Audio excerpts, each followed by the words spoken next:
यह कैसी विडंबना है कि जिस देश में कभी ट्रेन के दरवाजे पर लटक कर सबको साथ लेकर सफर होता था, आज सबका साथ सबका विकास की वही सरकार हवाई सफर को अव्यवस्था की भेंट चढ़ा रही है। जी हां, हम बात कर रहे हैं देश की सबसे बड़ी एयरलाइन इंडिगो की, जिसकी उड़ानें पूरी तरह बेपटरी हो चुकी हैं। एक के बाद एक फ्लाइट कैंसिल हो रही हैं, यात्रियों को घंटों की देरी का सामना करना पड़ रहा है और मनमाना किराया बढ़ोतरी उनकी जेबें काट रही हैं। एयरपोर्ट पर अफरा तफरी का माहौल है और यात्री उसी दर्द से गुजर रहे हैं जिसकी शिकायत वो सालों से कर रहे थे। एक तरफ विकास की बड़ी बड़ी बातें, दूसरी तरफ हवाई सफर आज लूट और लापरवाही का शिकार है। इंडिगो की अव्यवस्था अब केवल एक एयरलाइन का मुद्दा नहीं रही, बल्कि यह मोदी सरकार के नागरिक उड्डयन मंत्रालय की लापरवाही पर एक बड़ा सवाल है।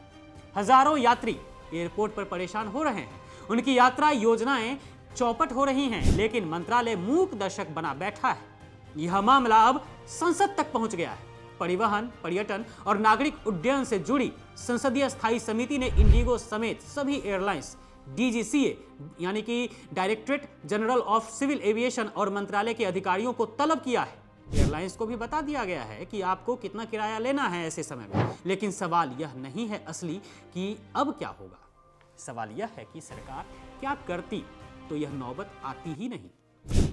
जवाब बहुत साफ है दोस्तों, मोदी सरकार की ढीली निगरानी और निष्क्रियता का खामियाजा आज देश के यात्री भुगत रहे हैं। डीजीसीए को एयरलाइंस पर सख्त निगरानी रखनी चाहिए थी, जिससे उन्हें मनमानी करने का मौका न मिलता। मोनोपोली नहीं करनी चाहिए थी, जो मोदी सरकार ने किया।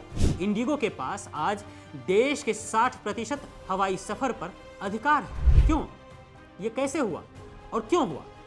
लेकिन ये हुआ। फ्लाइट कैंसिल होने या देरी होने पर यात्रियों को तत्काल और उचित मुआवजा सुनिश्चित करने के लिए कड़े नियम होने चाहिए थे। किराया बढ़ोतरी पर समय रहते हस्तक्षेप क्यों नहीं किया गया? बाद में किया गया। सरकार को एक पारदर्शी मूल्य निर्धारण नीति लागू करनी चाहिए थी, ताकि एयरलाइंस आपात स्थिति का फायदा न उठा सके। लेकिन ऐसा कुछ नहीं हुआ समय रहते, जो दिखाता है कि सरकार ने यात्रियों के हितों की पूरी तरह उपेक्षा की।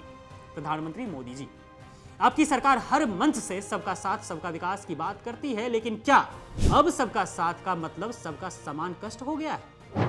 आपकी सरकार की जिम्मेदारी सिर्फ ट्रेन को पटरी पर लाना है या फिर हवाई सफर को भी सुविधाजनक और सुरक्षित बनाना है? हालांकि ट्रेन का भी काम आपसे सही से हो नहीं पा रहा है, मोदी सरकार से कुछ नहीं हो पा रहा है। असलियत यही है, जब देश की सबसे बड़ी एयरलाइन कंपनी यात्रियों को परेशान कर रही थी, डीजीसीए क्यों सोया रहा? क्या उसे एयरलाइन के परिचालन में आ रही गड़बड़ियों की जानकारी नहीं थी? यात्री आज जमीन से लेकर आसमान तक उसी दर्द से गुजर रहे हैं। यह स्थिति उस विकास के दावों पर एक बड़ा तमाचा है, जिसकी बड़ी बड़ी बातें आपके नेता करते थे। मोदी जी, जनता का हक है आपके स्टैंड को जानने का। मोदी जी, क्या आप इंडिगो जैसी निजी कंपनियों को खुली छूट दे रहे हैं कि वे यात्रियों को मनचाहे ढंग से परेशान करें? यह राष्ट्रीय शर्म का विषय है और आपकी सरकार को तत्काल जवाबदेही तय करनी होगी। सिर्फ बैठ के बुलाने से काम नहीं चलेगा, कार्रवाई चाहिए मोदी जी।